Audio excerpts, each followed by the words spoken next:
धोखा? किस तरह का धोखा साधु महाराज? जिसने भी तुम्हारे साथ छल किया है कृष्णलाल, उसका चेहरा बहुत जल्द तुम्हारे सामने होगा। नियति और किस्मत के खेल बड़े निराले होते हैं कृष्णलाल। अक्सर आदमी दूसरे की किस्मत को छीनने का प्रयास करता है, लेकिन वो नहीं जानता कि जो जिसकी किस्मत में लिखा होता है वो उसे मिलकर ही रहता है, और किस्मत के लिखे हुए को कोई नहीं छीन सकता।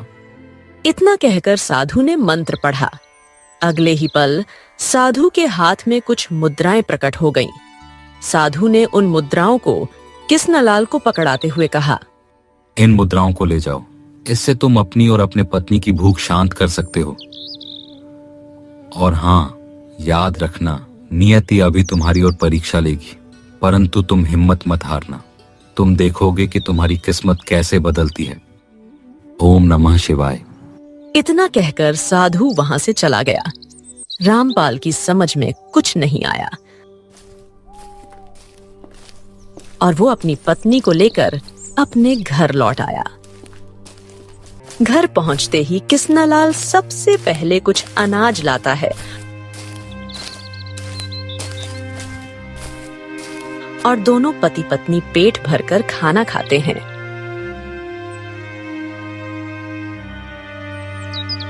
साधु महाराज की बातों पर गौर करना चाहिए।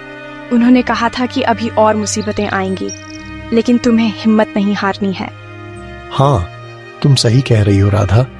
मैं आज से ही काम के लिए लगातार प्रयास शुरू कर देता हूँ, कुछ तो मिलेगा ही।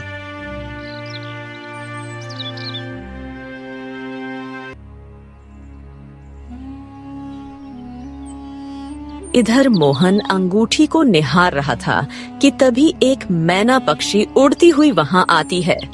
उसके शरीर से खून बह रहा था। अरे रे, इसके शरीर से तो खून निकल रहा है। ऐसा लग रहा है कि जैसे किसी ने इसे अपनी नुकीली चोंच से घायल कर दिया। ओहो, लेकिन यह मेरे हवेली के फर्श को गंदा कर रही है। रुक जाओ।